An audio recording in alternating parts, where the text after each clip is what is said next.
ਸਭ ਤੋਂ ਪਹਿਲਾਂ ਜਾਣਨਾ ਚਾਹਾਂਗੇ ਕਿ ਤੁਹਾਡੀ ਵਿਦਿਅਕ ਯੋਗਤਾ ਤੇ ਇਸ ਪਾਸੇ ਨੂੰ ਸਾਹਿਤ ਵਾਲੇ ਪਾਸੇ ਨੂੰ ਆਉਣ ਦੀ ਸ਼ੁਰੂਆਤ ਕਿੱਥੋਂ ਹੁੰਦੀ ਹੈ, ਕਿਹੜੇ ਸਨ ਤੋਂ ਹੁੰਦੀ ਹੈ ਤੇ ਕਿਵੇਂ ਹੁੰਦੀ ਹੈ?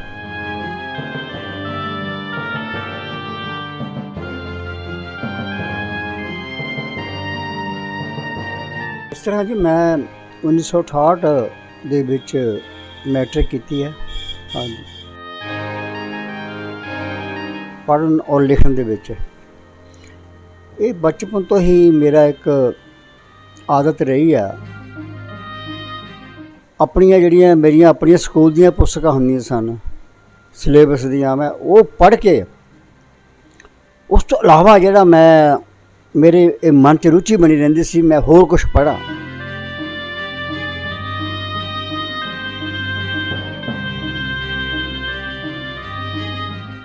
ਉਸ ਉਮਰ ਦੀਆਂ, ਜਿਸ ਉਮਰ 'ਚ ਬੱਚੇ ਸ਼ਰਾਰਤਾਂ ਕਰਦੇ ਆ, ਅਤੇ ਮੇਰਾ ਪੂਰਾ ਰੁਝਾਨ ਜਿਹੜਾ ਸੀ ਉਹ ਪੜ੍ਹਨ ਵਿੱਚ ਸੀ।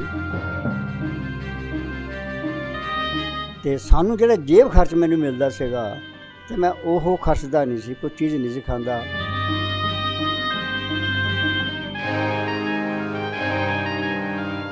ਅਤੇ ਮੈਂ ਉਸ ਪੈਸੇ ਨਾਲ ਸ਼ਹਿਰ ਦੇ ਸਾਡਾ ਕੁਆੜੀਆ ਸੀ, ਉਹਦੀ ਦੁਕਾਨ 'ਤੇ ਜਾਣਾ ਅਤੇ ਰੱਦੀ ਦੇ ਭਾਅ ਮੈਂ ਉਹ ਮੈਗਜ਼ੀਨ ਉਹ ਲੈ ਕੇ ਆਉਣਾ।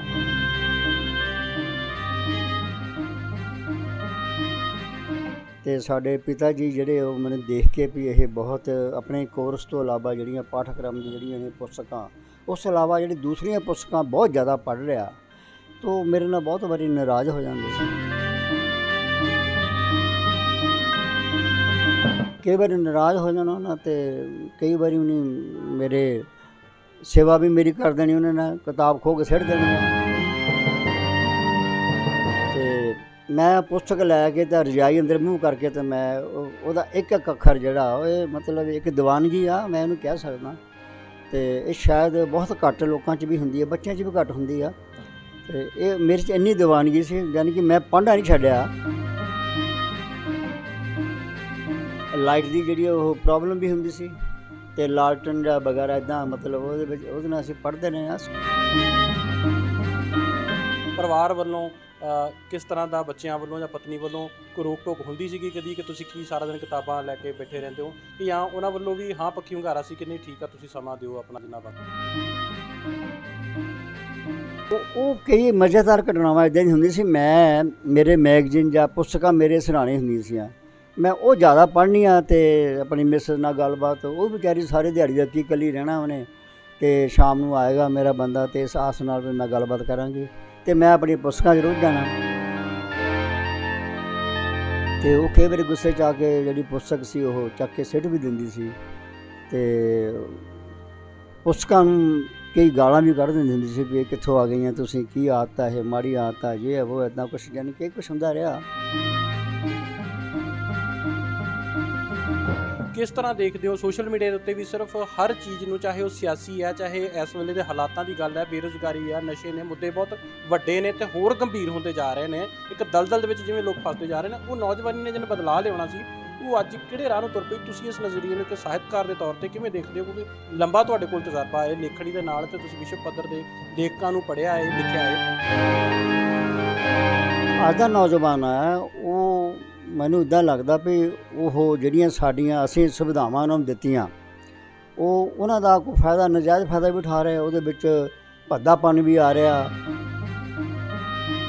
ਅਤੇ ਸਾਡੇ ਵਿੱਚੋਂ ਜਿਹੜੀ ਸਾਹਿਤਕ ਰੁਚੀਆਂ ਇਹ ਬਹੁਤ ਘੱਟ ਹੋ ਰਹੀਆਂ, ਘੱਟ ਗਈਆਂ। ਯਾਨੀ ਕਿ ਸਾਡੀ ਜਗ੍ਹਾ TV ਨੇ ਲੈ ਲਈ ਹੈ ਪਹਿਲਾਂ, ਉਸ ਤੋਂ ਬਾਅਦ ਫਿਰ ਮੋਬਾਈਲ ਵਗੈਰਾ ਆ ਗਏ। ਤੁਸੀਂ ਦੇਖਦੇ ਆ ਮੋਬਾਈਲ ਦੇ ਵਿੱਚ ਜਿਹੜੇ ਕੰਟੈਂਟ ਆਉਂਦੇ ਆ ਅਲੱਗ-ਅਲੱਗ ਤਰ੍ਹਾਂ ਦੇ, ਉਹਨਾਂ ਵਿੱਚ ਬਹੁਤ ਇੱਕ ਭੱਦਾਪਣ ਹੁੰਦਾ।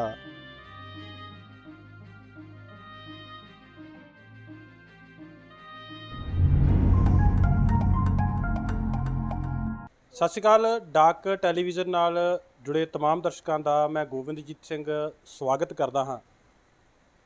ਅੱਜ ਕੱਲ੍ਹ ਗਾਣਿਆਂ ਦੇ ਵਿੱਚ ਇਸ਼ਕ ਮੁਸ਼ਕ ਦੀਆਂ ਗੱਲਾਂ ਤੁਸੀਂ ਅਕਸਰ ਸੁਣਦੇ ਰਹਿੰਦੇ ਹੋ, ਅਤੇ ਅੱਜ ਕੱਲ੍ਹ ਕਿਹੋ ਜਿਹਾ ਪਿਆਰ ਦਾ ਜ਼ਿਕਰ ਗਾਣਿਆਂ ਦੇ ਵਿੱਚ ਹੁੰਦਾ ਹੈ, ਫਿਲਮਾਂ ਦੇ ਵਿੱਚ ਹੁੰਦਾ ਹੈ, ਟੈਲੀਵਿਜ਼ਨ 'ਤੇ ਹੁੰਦਾ ਹੈ, ਸਾਰੇ ਭਲੀ ਭਾਂਤ ਜਾਣੂ ਨੇ। ਅਤੇ ਉਸ ਇਸ਼ਕ ਮੁਸ਼ਕ ਦੀਆਂ ਗੱਲਾਂ ਦਾ ਬੱਚਿਆਂ 'ਤੇ ਕੀ ਅਸਰ ਪੈ ਰਿਹਾ ਸ਼ਾਇਦ ਇਹ ਦੱਸਣ ਦੀ ਲੋੜ ਨਹੀਂ। ਬੀਤੇ ਸਮੇਂ ਦੇ ਵਿੱਚ ਬਹੁਤ ਸਾਰੀਆਂ ਅਜਿਹੀਆਂ ਘਟਨਾਵਾਂ ਹੋਈਆਂ, ਕੁਝ ਤਾਜ਼ਾ ਘਟਨਾਵਾਂ ਵੀ ਅਜਿਹੀਆਂ ਹੋਈਆਂ ਜਿੱਥੋਂ ਕਿ ਸੋਚਣਾ ਜਿਹੜਾ ਲਾਜ਼ਮੀ ਹੋ ਜਾਂਦਾ ਹੈ। ਪਰ ਅੱਜ ਅਸੀਂ ਅਜਿਹੇ ਇੱਕ ਸ਼ਖਸ ਨੇ ਜਿਨ੍ਹਾਂ ਨਾਲ ਗੱਲਬਾਤ ਕਰਾਂਗੇ ਜਿਨ੍ਹਾਂ ਨੇ ਇਸ਼ਕ ਤਾਂ ਜ਼ਰੂਰ ਕੀਤਾ, ਪਰੰਤੂ ਇਹ ਇਸ਼ਕ, ਇਹ ਮੁਹੱਬਤ ਸੀ ਕਿਤਾਬਾਂ ਦੇ ਨਾਲ, ਕਲਮ ਦੇ ਨਾਲ, ਸਾਹਿਤ ਦੇ ਨਾਲ। ਜੀ ਹਾਂ, ਬਿਲਕੁਲ ਤੁਸੀਂ ਸੁਣਿਆ ਸਹੀ ਕਿ ਕਲਮ ਦੇ ਨਾਲ ਇਸ਼ਕ, ਕਿਤਾਬਾਂ ਦੇ ਨਾਲ ਇਸ਼ਕ, ਸਾਹਿਤ ਦੇ ਨਾਲ ਇਸ਼ਕ। ਗੱਲਬਾਤ ਕਰਨ ਦੇ ਲਈ ਸਾਡੇ ਨਾਲ ਅੱਜ ਮੌਜੂਦ ਨੇ ਦਵਾਰਕਾ ਭਾਰਤੀ ਜੀ, ਜਿਨ੍ਹਾਂ ਨੇ ਤਕਰੀਬਨ 2 ਦਰਜਨ ਤੋਂ ਵੱਧ ਕਿਤਾਬਾਂ ਲਿਖੀਆਂ। ਬਹੁਤ ਸਾਰੀਆਂ ਉਹਨਾਂ ਦੀਆਂ ਆਪਣੀਆਂ ਕਿਤਾਬਾਂ ਲਿਖੀਆਂ ਹੋਈਆਂ ਨੇ, ਤਾਂ ਬਹੁਤ ਸਾਰੀਆਂ ਕਿਤਾਬਾਂ ਦਾ ਜਿਹੜਾ ਉਹਨਾਂ ਨੇ ਅਨੁਵਾਦ ਕੀਤਾ ਹੈ, ਟਰਾਂਸਲੇਟ ਕੀਤਾ ਹੈ। ਗੱਲਬਾਤ ਕਰਦੇ ਹਾਂ। ਸਰ, ਤੁਹਾਡਾ ਬਹੁਤ ਬਹੁਤ ਸਵਾਗਤ ਹੈ ਜੀ। ਜੀ ਆਪ ਜੀ ਦਾ ਬਹੁਤ ਬਹੁਤ ਸ਼ੁਕਰੀਆ, ਧੰਨਵਾਦ ਆਪका। ਸਰ, ਸਭ ਤੋਂ ਪਹਿਲਾਂ ਜਾਣਨਾ ਚਾਹਾਂਗੇ ਕਿ ਤੁਹਾਡੀ ਵਿਦਿਅਕ ਯੋਗਤਾ ਅਤੇ ਇਸ ਪਾਸੇ ਨੂੰ, ਸਾਹਿਤ ਵਾਲੇ ਪਾਸੇ ਨੂੰ ਆਉਣ ਦੀ ਸ਼ੁਰੂਆਤ ਕਿੱਥੋਂ ਹੁੰਦੀ ਹੈ, ਕਿਹੜੇ ਸੰਨ ਤੋਂ ਹੁੰਦੀ ਹੈ ਅਤੇ ਕਿਵੇਂ ਹੁੰਦੀ? ਹਾਂਜੀ, ਇਸ ਤਰ੍ਹਾਂ ਜੀ ਮੈਂ 1968 ਦੇ ਵਿੱਚ ਮੈਟ੍ਰਿਕ ਕੀਤੀ ਹੈ। ਹਾਂਜੀ, ਅਤੇ ਦੂਸਰਾ ਜਿਹੜਾ ਤੁਸੀਂ ਸਵਾਲ ਪੁੱਛਿਆ ਪੜ੍ਹਨ ਔਰ ਲਿਖਣ ਦੇ ਵਿੱਚ, ਇਹ ਬਚਪਨ ਤੋਂ ਹੀ ਮੇਰਾ ਇੱਕ ਆਦਤ ਰਹੀ ਆ, ਜਾਂ ਇੱਦਾਂ ਕਹਿ ਲਓ ਸ਼ੌਕ ਰਿਹਾ, ਜਾਂ ਇੱਦਾਂ ਕਹਿ ਲਓ ਵੀ ਕੁਦਰਤੀ ਤੌਰ 'ਤੇ ਮੇਰਾ ਰੁਝਾਨ ਜਿਹੜਾ ਉਹ ਪੜ੍ਹਨ ਵਿੱਚ ਰਿਹਾ। ਇਹ ਉਸ ਵੇਲੇ ਜਿਸ ਉਮਰ ਦੇ ਵਿੱਚ ਹੋਰ ਬੱਚੇ ਆਪਣੀਆਂ ਬਾਹਰ ਮੈਦਾਨ 'ਚ ਖੇਡਦੇ ਆ, ਆਪਣੇ ਹੋਰ ਸ਼ਰਾਰਤਾਂ ਕਰਦੇ ਆ, ਜਾਂ ਆਪਣੀ ਪੜ੍ਹਾਈ ਤੱਕ ਸੀਮਿਤ ਹੁੰਦੇ ਆ, ਪਰ ਮੇਰਾ ਜਿਹੜਾ ਰੁਝਾਨ ਸੀ ਉਹ ਥੋੜ੍ਹਾ ਜਿਹਾ ਅਲੱਗ ਸੀ, ਜਾਂ ਮੈਂ ਇੱਦਾਂ ਕਹਿ ਲਵਾਂ ਮੈਂ ਦੂਸਰੇ ਬੱਚਿਆਂ ਨਾਲੋਂ ਥੋੜ੍ਹਾ ਅਲੱਗ ਸਾਂ। ਉਹ ਇਸ ਤਰ੍ਹਾਂ ਵੀ ਮੈਂ ਆਪਣੀਆਂ ਜਿਹੜੀਆਂ ਮੇਰੀਆਂ ਆਪਣੀਆਂ ਸਕੂਲ ਦੀਆਂ ਪੁਸਤਕਾਂ ਹੁੰਦੀਆਂ ਸਨ ਸਿਲੇਬਸ ਦੀਆਂ, ਮੈਂ ਉਹ ਪੜ੍ਹ ਕੇ, ਉਸ ਤੋਂ ਇਲਾਵਾ ਜਿਹੜਾ ਮੇਰੇ ਇਹ ਮਨ 'ਚ ਰੁਚੀ ਬਣੀ ਰਹਿੰਦੀ ਸੀ ਮੈਂ ਹੋਰ ਕੁਛ ਪੜ੍ਹਾਂ, ਕਹਾਣੀਆਂ, ਨਵੇਂ ਸਮਾਜ ਦੇ ਵਰਤਾਰੇ ਦੇ ਪ੍ਰਤੀ ਗੱਲਬਾਤ, ਇਹ ਮੈਂ ਅਖਬਾਰਾਂ ਦੇ ਵਿੱਚ ਪੜ੍ਹਨਾ।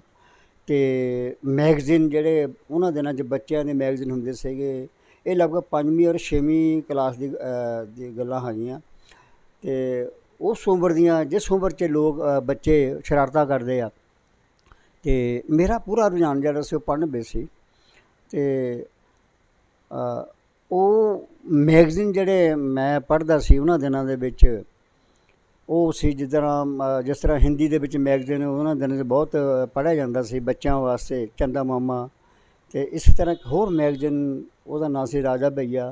ਅਤੇ 1-2 ਮੈਗਜ਼ੀਨ ਹੋਰ ਹੁੰਦੇ ਸੀ ਜਿਨ੍ਹਾਂ ਨੂੰ ਮੈਂ ਪੜ੍ਹਦਾ ਰਿਹਾ। ਅੱਛਾ, ਉਹ ਇੰਨੀ ਮੈਨੂੰ ਰੁਚੀ ਹੁੰਦੀ ਸੀ ਵੀ ਮੈਂ, ਪੈਸੇ ਜੇਬ 'ਚ ਨਹੀਂ ਸੀ ਹੁੰਦੇ, ਆਰਥਿਕ ਤੰਗੀ ਸੀ, ਅਤੇ ਸਾਨੂੰ ਜਿਹੜਾ ਜੇਬ ਖਰਚ ਮੈਨੂੰ ਮਿਲਦਾ ਸੀਗਾ, ਅਤੇ ਮੈਂ ਉਹ ਖਰਚਦਾ ਨਹੀਂ ਸੀ, ਕੋਈ ਚੀਜ਼ ਨਹੀਂ ਸੀ ਖਾਂਦਾ। ਅਤੇ ਮੈਂ ਉਸ ਪੈਸੇ ਨਾਲ ਸ਼ਹਿਰ ਦੇ ਸਾਡੇ ਕੁਆੜੀਆ ਸੀ, ਉਹਦੀ ਦੁਕਾਨ 'ਤੇ ਜਾਣਾ ਅਤੇ ਰੱਦੀ ਦੇ ਭਾਅ ਮੈਂ ਉਹ ਮੈਗਜ਼ੀਨ ਉਹ ਲੈ ਕੇ ਆਉਣਾ। ਸੋ ਮੇਰਾ ਜਿਹੜਾ ਰੁਝਾਨ ਸੀਗਾ ਉਹ ਮੈਂ 5-5, 6-6 ਮੈਗਜ਼ੀਨ ਲੈ ਆਉਣੇ ਆ, ਅਤੇ ਉਹਨਾਂ ਨੂੰ ਸਾਂਭ ਕੇ ਰੱਖਣਾ। ਅਤੇ ਜਦੋਂ ਦੂਸਰਾ ਮੈਨੂੰ ਪੜ੍ਹਨ ਵਾਸਤੇ ਨਾ ਮਿਲਣਾ ਤਾਂ ਮੈਂ ਉਹਨਾਂ ਨੂੰ ਵਾਰ-ਵਾਰ ਪੜ੍ਹਦਾ ਸੀ। ਇਸ ਤਰ੍ਹਾਂ ਲੱਗਦਾ ਵੀ ਮੈਨੂੰ ਪੜ੍ਹਾਈ ਦੇ ਨਾਲ ਖਾਸ ਇੱਕ ਲਗਾਵ ਸੀ, ਖਾਸ ਕਰਕੇ ਜਿਹੜੇ ਕਹਾਣੀਆਂ, ਉਪਨਿਆਸ ਜਾਂ ਹੋਰ ਰੋਚਕ ਜਿਹੜੀਆਂ ਕਥਾਵਾਂ ਸੀ ਉਹ ਮੈਨੂੰ ਬਹੁਤ ਲੁਭਾਉਂਦੀਆਂ ਸਨ, ਅਤੇ ਬਹੁਤ ਮੈਂ ਅਟਰੈਕਟਿਵ ਸੀ ਉਹਨਾਂ ਵੱਲੋਂ। ਸੋ ਇਸ ਤਰ੍ਹਾਂ ਮੇਰਾ ਜਿਹੜੀ ਪੜ੍ਹਾਈ ਦਾ ਮੇਰਾ ਰੁਝਾਨ ਆ ਉਹ ਬਚਪਨ ਤੋਂ ਹੀ ਸ਼ੁਰੂ ਹੋ ਜਾਂਦਾ। ਹਾਂਜੀ ਸਰ, ਜਦੋਂ ਤੁਸੀਂ ਸਾਹਿਤ ਵਾਲੇ ਪਾਸੇ ਗਏ ਹੋਵੋਗੇ, ਤੁਸੀਂ ਦੱਸਿਆ ਕਿ ਦਰਸ਼ਕਾਂ ਨੂੰ ਵੀ ਦੱਸ ਦਈਏ ਕਿ ਬੇਸ਼ੱਕ ਸਰ ਹੁਣੀ ਮੈਟ੍ਰਿਕ ਪਾਸ ਨੇ, 10ਵੀਂ ਪਾਸ ਨੇ, ਪਰੰਤੂ ਜਿੰਨਾ ਉਹ ਸਾਹਿਤ ਲਿਖ ਚੁੱਕੇ ਨੇ, ਬੜੀ ਵੱਡੀ ਆਪਣੇ ਆਪ ਦੇ ਵਿੱਚ ਪ੍ਰਾਪਤੀ ਹੈ। ਸ਼ਾਇਦ ਪੜ੍ਹ ਲਿਖ ਕੇ ਵੀ ਇੰਨਾ ਲਿਖ ਪਾਉਣਾ ਅੱਜ ਦੇ ਜ਼ਮਾਨੇ ਦੇ ਵਿੱਚ ਤਾਂ ਘੱਟ ਤੋਂ ਘੱਟ ਸੰਭਵ ਨਹੀਂ ਹੈ, ਕਿਉਂਕਿ ਬੱਚਿਆਂ ਦਾ ਧਿਆਨ ਜਿਹੜਾ ਹੈਗਾ ਸਰ, ਤੁਸੀਂ ਜਾਣਦੇ ਹੋ ਕਿ ਮੋਬਾਈਲਾਂ ਵਾਲੇ ਪਾਸੇ ਹੈਗਾ, ਨੱਚਣ ਗਾਉਣ ਵਾਲਾ ਹੈਗਾ, ਫੈਸ਼ਨ ਵਾਲੇ ਪਾਸੇ ਹੈਗਾ, ਪੱਛਮੀ ਸੱਭਿਅਤਾ ਵੀ ਭਾਰੂ ਹੈ, ਅਤੇ ਸਾਹਿਤ ਵਾਲੇ ਪਾਸੇ ਕੋਈ ਹਜ਼ਾਰਾਂ ਪਿੱਛੋਂ ਜੇ ਕਹਿ ਲਈਏ ਕੋਈ ਵਿਰਲਾ ਹੀ ਇਸ ਪਾਸੇ ਸਾਹਿਤ ਵਾਲੇ ਪਾਸੇ ਆਉਂਦਾ ਹੋਊਗਾ। ਤੁਸੀਂ ਜਦੋਂ ਇਸ ਪਾਸੇ ਨੂੰ ਸ਼ੁਰੂਆਤ ਕੀਤੀ ਸਰ, ਕੀ ਤੁਹਾਨੂੰ ਪਰਿਵਾਰ ਵੱਲੋਂ ਸਕਾਰਾਤਮਕ ਜਿਹੜਾ ਸੀਗਾ ਉਹ ਹਾਲਾਤ ਮਿਲੇ, ਜਾਂ ਨਕਾਰਾਤਮਕ ਸਥਿਤੀਆਂ ਦਾ ਵੀ ਸਾਹਮਣਾ ਕਰਨਾ ਪਿਆ, ਨੈਗੇਟਿਵ ਥਾਟਸ ਵੀ, ਨੈਗੇਟਿਵ ਚੀਜ਼ਾਂ ਵੀ ਤੁਹਾਡੇ ਸਾਹਮਣੇ ਆਈਆਂ, ਜਾਂ ਸਾਰਿਆਂ ਵੱਲੋਂ ਹੁੰਗਾਰਾ ਰਿਹਾ, ਸਾਰਿਆਂ ਵੱਲੋਂ ਥਾਪੜਾ ਰਿਹਾ ਕਿ ਕਰੋ ਵਧੀਆ, ਤੁਸੀਂ ਸਾਹਿਤ ਵਾਲੇ ਪਾਸੇ ਤੁਰੋ? ਉਹ ਨਹੀਂ, ਇਸ ਤਰ੍ਹਾਂ ਹੈ ਜੀ, ਬਚਪਨ ਦੇ ਵਿੱਚ ਅਤੇ ਸਾਡੇ ਘਰ ਦੇ ਵਿੱਚ ਉਹਨਾਂ ਵੱਲੋਂ ਤਾਂ ਕੋਈ ਮੈਨੂੰ ਰੋਕ ਨਹੀਂ ਸੀ ਹੁੰਦੀ, ਪਰ ਜਿਸ ਵੇਲੇ ਮੈਂ 9ਵੀਂ ਜਾਂ 10ਵੀਂ ਕਲਾਸ ਦੇ ਵਿੱਚ ਆਇਆ ਤੇ ਸਾਡੇ ਪਿਤਾ ਜੀ ਜਿਹੜੇ ਉਹ ਮੈਨੂੰ ਦੇਖ ਕੇ ਵੀ ਇਹ ਬਹੁਤ ਆਪਣੇ ਕੋਰਸ ਤੋਂ ਇਲਾਵਾ ਜਿਹੜੀਆਂ ਪਾਠਕ੍ਰਮ ਦੀ ਜਿਹੜੀਆਂ ਨੇ ਪੁਸਤਕਾਂ, ਉਸ ਤੋਂ ਇਲਾਵਾ ਜਿਹੜੀ ਦੂਸਰੀਆਂ ਪੁਸਤਕਾਂ ਬਹੁਤ ਜ਼ਿਆਦਾ ਪੜ੍ਹ ਰਿਹਾ, ਤੋ ਮੇਰੇ ਨਾਲ ਬਹੁਤ ਵਾਰੀ ਨਾਰਾਜ਼ ਹੋ ਜਾਂਦੇ ਸੀ। ਤੇ ਉਹ ਕਹਿੰਦੇ ਹੁੰਦੇ ਸੀ ਵੀ ਜਿਹੜਾ ਮੇਰਾ ਲੜਕਾ ਇਹ ਦੂਸਰੇ ਪਾਸੇ ਪੜ੍ਹਾਈ ਜ਼ਿਆਦਾ ਕਰ ਰਿਹਾ ਅਤੇ ਜਿਹੜੀ ਇਹਦੀ ਸਿਲੇਬਸ ਦੀਆਂ ਪੁਸਤਕਾਂ ਉਹਨਾਂ ਵੱਲ ਬਹੁਤ ਘੱਟ ਧਿਆਨ ਦੇ ਰਿਹਾ। ਕਈ ਵਾਰੀ ਨਾਰਾਜ਼ ਹੋ ਜਾਣਾ ਉਹਨਾਂ, ਅਤੇ ਕਈ ਵਾਰੀ ਉਹਨੇ ਮੇਰੇ ਸੇਵਾ ਵੀ ਮੇਰੀ ਕਰ ਦੇਣੀ, ਉਹਨਾਂ ਨੇ ਕਿਤਾਬ ਖੋਹ ਕੇ ਸਿੱਟ ਦੇਣੀ ਆ। ਸੋ ਇਸ ਤਰ੍ਹਾਂ ਦੀਆਂ ਘਟਨਾਵਾਂ ਹੋ ਜਾਣੀਆਂ। ਵੈਸੇ ਉਹਨਾਂ ਵੱਲੋਂ ਇਸ ਤਰ੍ਹਾਂ ਦਾ ਕੋਈ ਨਹੀਂ ਸੀ ਮੈਨੂੰ ਦਿੱਤਾ ਵੀ ਤੂੰ ਬਿਲਕੁਲ ਕਿਤਾਬਾਂ ਲਾਗੇ ਜਾਣਾ ਨਹੀਂ। ਅਤੇ ਮੈਂ ਫਿਰ ਵੀ ਉਹਨਾਂ ਦੇ ਕਹਿਣ ਦੇ ਬਾਵਜੂਦ ਵੀ ਮੈਂ ਲੁੱਕ ਕੇ ਕਿਤਾਬਾਂ ਪੜ੍ਹਨੀਆਂ। ਜਿਸ ਤਰ੍ਹਾਂ ਮੈਨੂੰ ਯਾਦ ਆ ਹਲੇ ਵੀ, ਜਦੋਂ ਸਰਦੀਆਂ ਦਿਨ ਹੁੰਦੇ ਸੀਗੇ ਤਾਂ ਸਾਰੇ ਅਸੀਂ ਲਗਭਗ ਇੱਕ ਅੰਦਰ ਵਿੱਚ ਸਾਰੇ ਸੌਂਦੇ ਹੁੰਦੇ ਸੀਗੇ, ਸਾਡੇ ਫਾਦਰ ਸਾਹਿਬ, ਸਾਡੀ ਮਦਰ, ਸਾਡੇ ਹੋਰ ਮੇਰੇ ਛੋਟੇ ਬ੍ਰਦਰ। ਅਤੇ ਮੈਂ ਪੁਸਤਕ ਲੈ ਕੇ ਤਾਂ ਰਜਾਈ ਅੰਦਰ ਮੂੰਹ ਕਰਕੇ ਅਤੇ ਮੈਂ ਉਹਦਾ ਇੱਕ ਇੱਕ ਅੱਖਰ ਜਿਹੜਾ ਇਹ ਮਤਲਬ ਇੱਕ ਦੀਵਾਨਗੀ ਆ, ਮੈਂ ਇਹਨੂੰ ਕਹਿ ਸਕਦਾ। ਅਤੇ ਇਹ ਸ਼ਾਇਦ ਬਹੁਤ ਘੱਟ ਲੋਕਾਂ 'ਚ ਵੀ ਹੁੰਦੀ ਹੈ, ਬੱਚਿਆਂ 'ਚ ਵੀ ਘੱਟ ਹੁੰਦੀ ਆ। ਅਤੇ ਇਹ ਮੇਰੇ 'ਚ ਇੰਨੀ ਦੀਵਾਨਗੀ ਸੀ, ਯਾਨੀ ਕਿ ਮੈਂ ਪੜ੍ਹਨਾ ਨਹੀਂ ਛੱਡਿਆ। ਜਿਵੇਂ ਮੈਂ ਸ਼ੁਰੂ ਦੇ ਵਿੱਚ ਕਿਹਾ, ਜੇ ਕਹਿ ਲਿਆ ਜਾਵੇ ਤਾਂ ਗਲਤ ਨਹੀਂ ਅੰਕਲ ਜੀ, ਕਿ ਤੁਸੀਂ ਇਸ਼ਕ ਮੁਹੱਬਤ ਜਿਹੜਾ ਕਲਮ ਨੂੰ ਕੀਤਾ, ਸਾਹਿਤ ਨੂੰ ਕੀਤਾ, ਕਿਤਾਬਾਂ ਨੂੰ ਕੀਤਾ। ਹਾਂ, ਬਿਲਕੁਲ ਬਿਲਕੁਲ ਰੁਝਾਨ, ਜਾਂ ਇਹਨੂੰ ਤੁਸੀਂ ਆਪਣੇ ਸ਼ਬਦਾਂ 'ਚ ਇਹ ਵੀ ਕਹਿ ਸਕਦੇ ਆ ਇਸ਼ਕ ਮੁਹੱਬਤ। ਅਤੇ ਉਹ ਰੁਝਾਨ ਜਿਹੜਾ ਮਤਲਬ ਇਹ ਕੁਦਰਤੀ ਹੁੰਦਾ, ਯਾਨੀ ਕਿ ਇਹ ਮਨ 'ਚ ਹਰ ਵੇਲੇ ਇਹ ਰਹਿੰਦਾ ਸੀਗਾ ਕੋਈ ਨਵੀਂ ਚੀਜ਼ ਸਿੱਖਾਂ, ਕੋਈ ਨਵੀਂ ਕਹਾਣੀ ਦੇਖਾਂ, ਕੋਈ ਨਵਾਂ ਰੁਝਾਨ ਮੇਰੇ ਦਿਮਾਗ 'ਚ ਆਵੇ। ਅਤੇ ਉਹ ਮੈਨੂੰ ਇਸ ਤਰ੍ਹਾਂ ਲੱਗਦਾ ਸੀ ਵੀ ਮੈਂ ਬਗੈਰ ਪੜ੍ਹੇ ਤੋਂ ਨਾ ਸੌਂ ਸਕਦਾ ਸੀ। ਮੈਨੂੰ ਅੱਛੀ ਤਰ੍ਹਾਂ ਯਾਦ ਆ, ਜਦੋਂ ਮੈਂ ਰਾਤ ਨੂੰ ਜਿਹੜੇ ਪੜ੍ਹ ਕੇ ਆਪਣੀ ਪੁਸਤਕ ਜਿਹੜੀ ਮੇਰੀ ਸਿਲੇਬਸ ਦੀ ਪੁਸਤਕ ਉਹ ਪੜ੍ਹ ਕੇ ਫਿਰ ਮੈਂ ਦੂਸਰੀ ਪੁਸਤਕਾਂ ਜਿਹੜੀ ਸਿਰਹਾਣੇ ਰੱਖੀ ਹੁੰਦੀ ਸੀ, ਮੈਗਜ਼ੀਨ ਵਗੈਰਾ, ਉਹ ਮੈਂ ਜ਼ਰੂਰ ਪੜ੍ਹ ਕੇ ਫਿਰ ਸੌਣਾ। ਜਦੋਂ ਮੈਂ ਨੀਂਦ ਆਉਣੀ ਆ, ਚਾਹੇ 10 ਵਜਣ ਚਾਹੇ 11 ਵਜਣ, ਉਹ ਪੜ੍ਹ ਕੇ ਮੈਂ ਸੌਂਦਾ ਹੁੰਦਾ ਸੀਗਾ। ਅਤੇ ਕਈ ਵਾਰੀ ਸਾਡੇ ਘਰਾਂ 'ਚ ਪਹਿਲਾਂ ਲਾਈਟ ਦੀ ਜਿਹੜੀ ਉਹ ਪ੍ਰੋਬਲਮ ਵੀ ਹੁੰਦੀ ਸੀ, ਅਤੇ ਲਾਲਟਨ ਜਾਂ ਵਗੈਰਾ ਇੱਦਾਂ ਮਤਲਬ ਉਹਦੇ ਨਾਲ ਅਸੀਂ ਪੜ੍ਹਦੇ ਰਹੇ ਹਾਂ। ਸੋ ਕਹਿਣ ਦਾ ਭਾਵ ਆ ਵੀ ਜੇ ਤੁਹਾਡੀ ਲਗਨ ਉੱਧਰ ਹੈਗੀ ਆ ਅਤੇ ਸੋਰਸ ਜਿਹੜੇ ਆ ਉਹ ਆਪਣੇ ਆਪ ਹੀ ਪੈਦਾ ਹੋ ਜਾਂਦੇ। ਹਾਂਜੀ, ਤੁਸੀਂ ਦੱਸਿਆ ਕਿ ਪਰਿਵਾਰ ਦੇ ਵਿੱਚ ਸ਼ੁਰੂਆਤ ਦੇ ਵਿੱਚ ਛੋਟੀ ਉਮਰੇ ਤਾਂ ਕੋਈ ਰੋਕ ਟੋਕ ਨਹੀਂ ਸੀ, ਪਰ 9ਵੀਂ ਦੇ ਨੇੜੇ ਤੇੜੇ ਆਉਂਦਿਆਂ ਥੋੜ੍ਹਾ ਜਿਹਾ, ਕਿਉਂਕਿ ਮਾਪੇ ਫਿਕਰਮੰਦ ਹੁੰਦੇ ਨੇ, ਰੋਕਦੇ ਜ਼ਰੂਰ ਹੋਣੇ, ਪਰੰਤੂ ਪੂਰਨ ਤੌਰ 'ਤੇ ਰੋਕ ਨਹੀਂ ਲਗਾਈ ਉਹਨਾਂ ਨੇ ਤੁਹਾਨੂੰ ਪੜ੍ਹਨ ਤੋਂ, ਕਿ ਠੀਕ ਹੈ ਜੇ ਸਾਹਿਤ ਪੜ੍ਹਦੇ ਹੋ ਤਾਂ ਠੀਕ ਹੈ। ਪਰ ਜਦੋਂ ਗ੍ਰਹਿਸਥ ਜੀਵਨ ਵਾਲੇ ਪਾਸੇ ਆਏ ਤੁਸੀਂ, ਤੁਹਾਡੀ ਸ਼ਾਦੀ ਹੋਈ, ਵਿਆਹ ਹੋਇਆ, ਪਰਿਵਾਰ ਵੱਲੋਂ ਕਿਸ ਤਰ੍ਹਾਂ ਦਾ, ਬੱਚਿਆਂ ਵੱਲੋਂ ਜਾਂ ਪਤਨੀ ਵੱਲੋਂ ਕੋਈ ਰੋਕ ਟੋਕ ਹੁੰਦੀ ਸੀਗੀ ਕਦੀ, ਕਿ ਤੁਸੀਂ ਕੀ ਸਾਰਾ ਦਿਨ ਕਿਤਾਬਾਂ ਲੈ ਕੇ ਬੈਠੇ ਰਹਿੰਦੇ ਹੋ, ਕਿ ਜਾਂ ਉਹਨਾਂ ਵੱਲੋਂ ਵੀ ਹਾਂ ਪੱਖੀ ਹੁੰਗਾਰਾ ਸੀ ਕਿ ਨਹੀਂ ਠੀਕ ਆ ਤੁਸੀਂ ਸਮਾਂ ਦਿਓ ਆਪਣਾ ਜਿੰਨਾ ਬਣਦਾ?